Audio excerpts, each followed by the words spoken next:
So, do you have any siblings? Do you like your job? What do you like to do for fun? These first date questions are uninspired, but they're better than nothing, right? Today, we're talking about how to deal when your date isn't asking you any questions and you feel like you're doing all the work. If this has happened to you, you are not alone.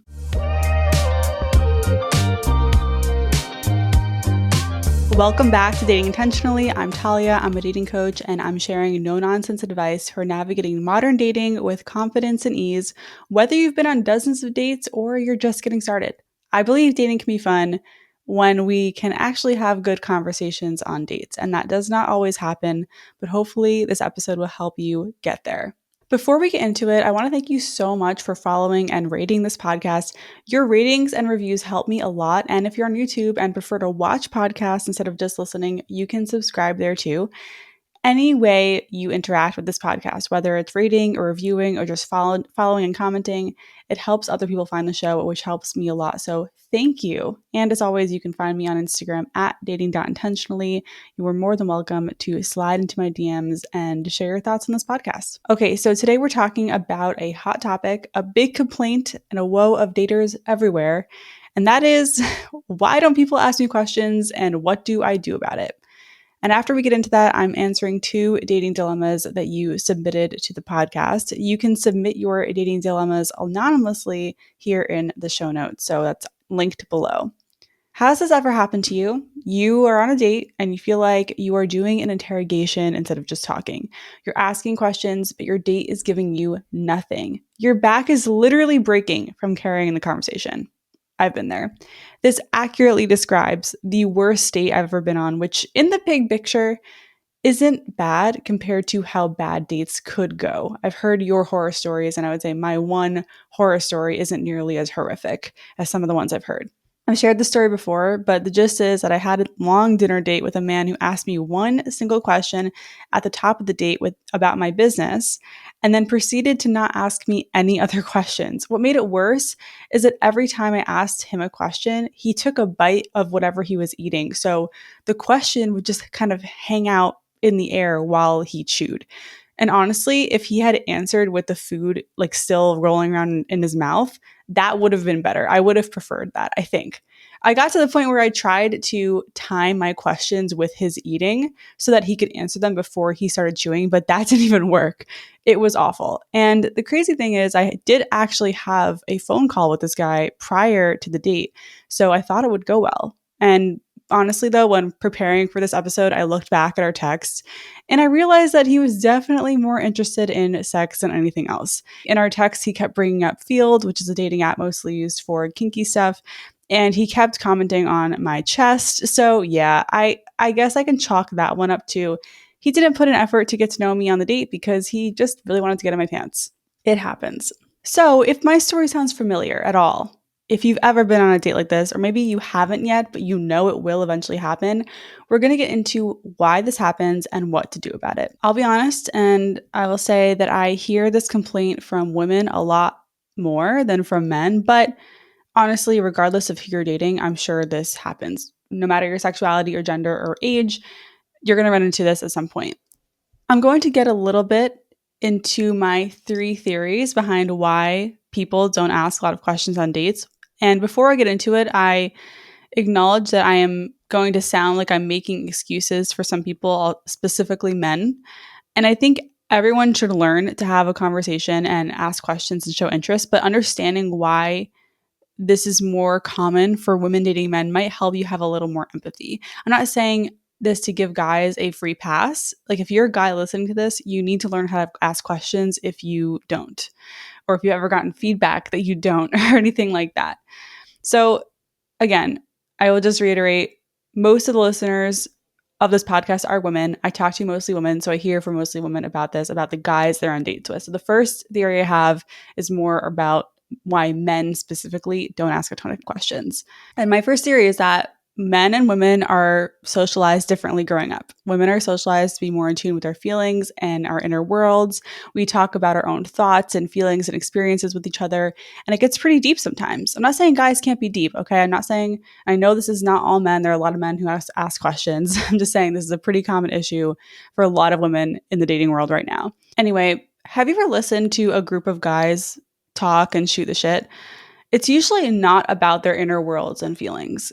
Guys don't talk about their relationships that much from what I know, and I don't mean just like romantic relationships. When I hear a group of guys talking, they're usually getting into stuff like movies, TV, games, sports, politics, and nerdy stuff. It's rarely about themselves, how they feel, what they think. Here's an example. Every week, we have a girls' night and a boys' night in my friend group because my friends here are all couples, and one night a week we all split up. It's actually really nice. So I'll hang out with my girlfriends for 2 hours and learn everything that's going on in their lives at work, in their relationships, with their families, their self care, their health, everything. And then I'll come home and I'll ask my fiance what the guys talked about. And he once told me that it takes a few hours and a couple drinks to get anywhere beyond games, movies, nerdy stuff, work, and music.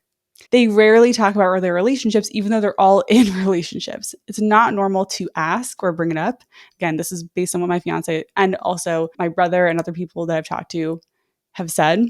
All this to say that men might ask fewer questions, especially deep questions, because it's not as natural for them to go into these deeper topics and show interest, especially if they don't have a lot of dating experience either. It's not that they're not interested, it's more that they relate to people in a different way. I've heard from a lot of experts, I read in a lot of books, and just generally in my experience that men connect more through experiences. And please, I'm not saying all men. There are plenty of guys I know who ask questions and get deep and love talking about relationships and stuff. But if you're dating a lot of guys and you're out there in the dating field, you might run into guys who just like do not relate this way, and it's not natural for them. Okay, so that's my first theory. My second theory, again, more applies to anyone dating, any gender, any sexuality, and that is nerves. Everyone gets nervous on dates. Everyone. Even the most attractive, confident person you know can get a little nervous for a date. I think some people on dates are just really focused on impressing you by talking about their accomplishments, the things they're proud of, all the things that they've done, because they just want to get you to like them. So while they're trying to impress you, they forget to ask you questions. Is it annoying? Yes, but it's somewhat understandable. And my third theory, which is connected to nerves or shyness, is that it just manifests in a different way. Some people clam up and get so nervous that they struggle to engage in a flowing conversation. Social anxiety is real. Not knowing what to ask sometimes trips people up. I think on a first date, especially, nerves can take over. And do you know how many people ask me? I don't want to say, I used to be surprised. I'm not surprised anymore. Every week I do a Q&A on Instagram, and one of the most common questions I get is, what do I ask on dates? There are some people who just do not know what to ask because datings can be weird sometimes, and I encourage you to have some empathy and compassion for that experience. And my last theory, is that this person who doesn't ask questions is just a jerk who's not interested in you at all. There are definitely some daters out there like that, and I'm going to tell you some tips on how to avoid this or how to navigate this in the next part. Before I get into the tactics, I just want to touch on showing interest, because we get into this whole like, why don't they ask me questions things, because we want to see that they are showing interest in getting to know us. And that is totally normal and natural on a date. That's the point of dating, is to get to know each other. But I also want to point out there are a lot of different ways someone can show interest in getting to know you that are not specifically asking questions. Listening to you, commenting on what you're saying. Like, you can have an engaging conversation with someone without any questions. You could just be commenting back and forth on what you're saying. Like, someone can show that they're listening to you by taking in what you're saying and reflecting it back to you. And that's not a question. You know what I mean? So there are other signs and signals that I don't want you to miss on dates if they're not asking you a lot of questions, but maybe they're showing you interest in other ways. The other ways they're going to show interest are maybe initiating some physical touch, being considerate on dates, being responsive and initiating more dates. Again, not necessarily asking you deep questions about your fears and your anxieties and your dreams, but they are showing you that they want to spend more time with you on a date. And that is a huge green flag, even if they're not asking you a ton of questions. Okay, let's talk about how to deal.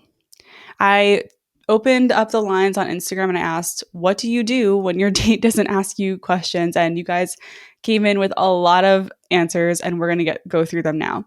The first one, the most common one, was lose interest, right? If someone isn't showing interest in getting to know you, it is perfectly natural to just lose interest in them entirely.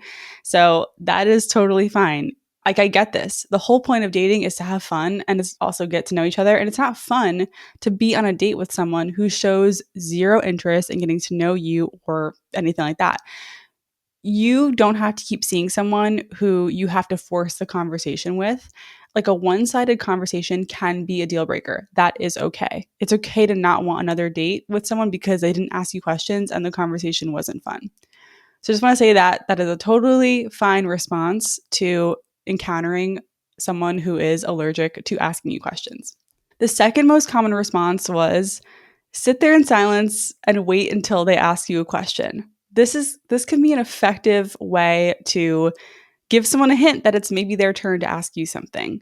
Hopefully they get the hint, though I don't think this works all the time. I have tried this. There are other things I've done more, which we'll get into, but sometimes they don't get the hints at all and you will just be sitting in silence, and that can be fine. I mean, it's not comfortable, but that is definitely a choice. Sometimes it could work though. Sometimes they could be like, oh, maybe I should fill this silence by asking a question. Third most common answer was to call them out in some way. And this is something that I did on my dates. So there are a couple of things you could say to call someone out in a gentle, playful way if you feel like being gentle and playful. The easiest one is asking them, is there anything you want to know about me? Plain and simple. Hopefully they will answer that with something that they do want to know about you, not, I don't know, or no, but that would suck. If you got that response, I think leaving at that point would be totally fine. Another thing you could say is, you can ask me something too, which again, playful, you can hint, hint, nudge, nudge, you can ask me something too. Another one is, okay, now it's your turn to ask a question. That also works. Someone shared that they will say, not a man of many questions, are you? That one's a little bit more passive aggressive, but I could see that working. My favorite one is this one, though. I feel like I'm interrogating you. I'll let you ask a question now. So that's a good one because it's kind of playful. You're calling yourself out. You're like calling out the vibe of the date. Like, oh my God, I'm just asking all the questions. You're just answering them. I'll let you have a turn. So those are some things you could say to get them to ask you a question and kind of call them out. Another strategy is asking more open-ended questions to get them talking more. Because sometimes you're on a date with someone who not only doesn't ask questions, but is just also super quiet. I found this works too. It can be frustrating for sure, especially if you are a chatty person. I always try to make my date feel as comfortable as possible. And just by being my warm, open self, if I could tell they were shy or quiet or just like, nervous. And that's okay. It happens. Sometimes you can help by just like bringing this warm, open energy to the date so that they feel more comfortable sharing. Another strategy is just talking about myself and sharing my stories. I like this approach, honestly, because you don't have to wait to be asked to share certain things. You don't have to wait. You can just start talking about the things that you want to share. I remember a few months into dating Johnny, my fiance, I was annoyed that we were having dinner and he didn't ask me how my day was. I was sitting there like over my noodles at this beautiful restaurant, annoyed, being like, oh, he hasn't asked me about my day. And I wanted to feel the interest coming from him, but I got over it and I just told him how my day was and he listened and he was very engaged. Sometimes you just don't have to wait to be asked and you can just start sharing, especially if you can already tell they're the kind of person who's not going to ask you questions. You might as well just share about yourself.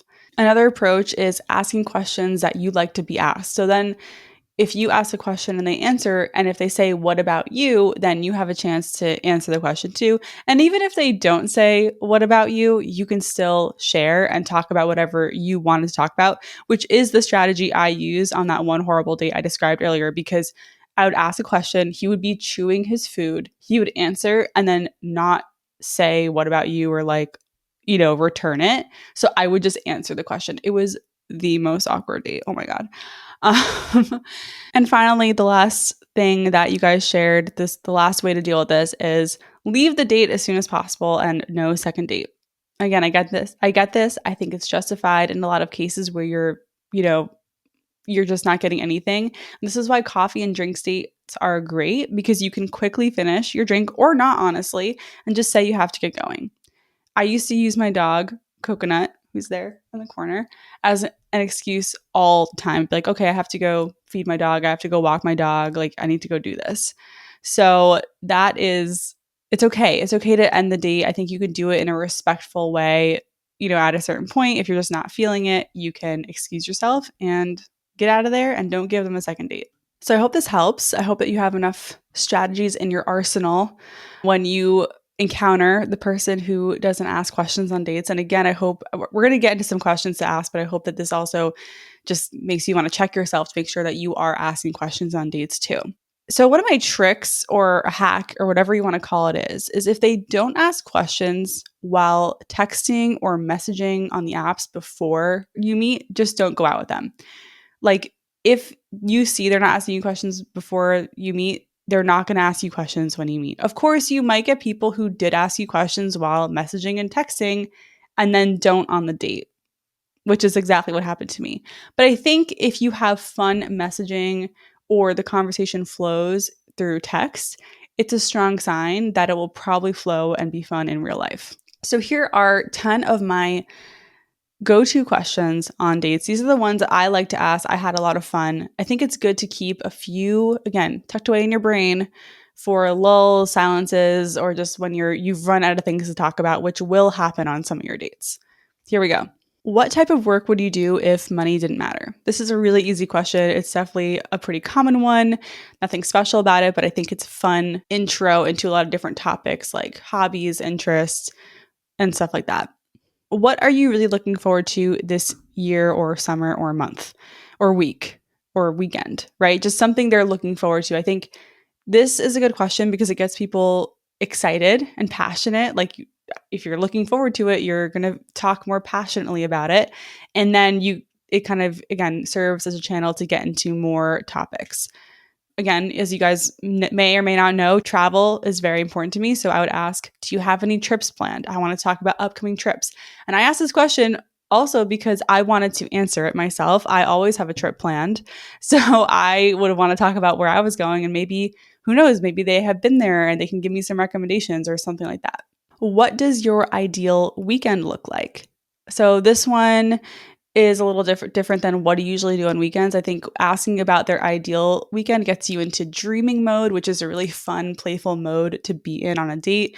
And you get to learn what they would really want to do if they had no obligations or responsibilities, or like if it wasn't wedding season or whatever they're doing. What do you usually do after work? So again, that to me is just very telling of what kind of person they are. Like, are they someone who just sits and plays video games after work, which is fine?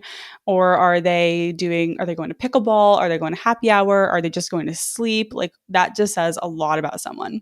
What do you wish you had more time to do? So again, this kind of goes back to like job if money didn't matter, but I think it's a little bit of an easier question.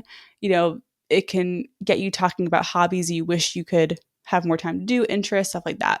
Another kind of alternative version of that question I like to ask is, what's something you want to learn how to do? I think people learning things is really attractive. So I guess for me, asking this question was a way to be like, oh, am I going to find you attractive based on what you want to learn? If they said nothing, well, that's a huge turnoff to me. So I guess I like this question for me because I'm attracted to people with a learner's mindset.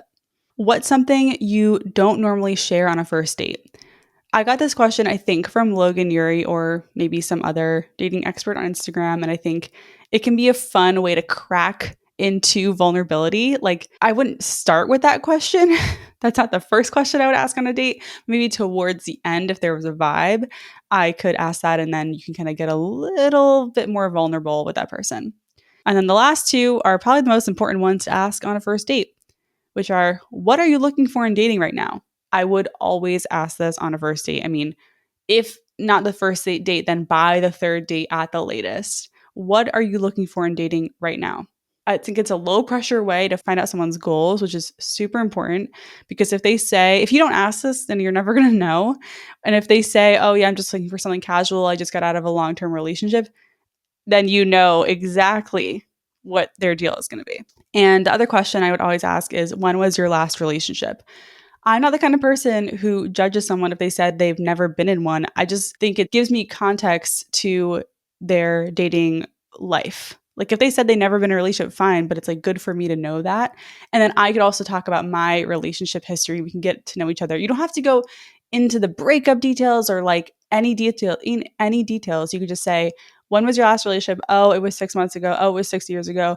Oh, I've never been in one, whatever it is. And then you can kind of get an idea of where that person is in life. So I'd love to hear from you. What are some questions you like to ask on dates? Maybe we can inspire more people to ask questions.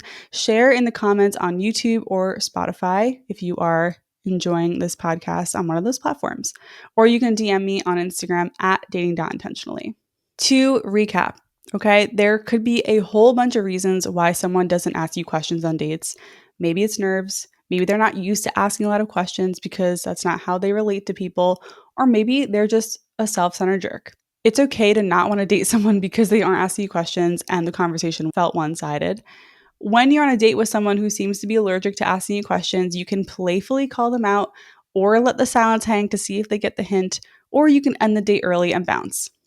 And finally, keep a mental list of 3 to 4 questions you love to ask on dates to get the conversation going if you feel like there are some lulls. Speaking of questions, I love when you submit yours. So I'm bringing this back to my solo episodes.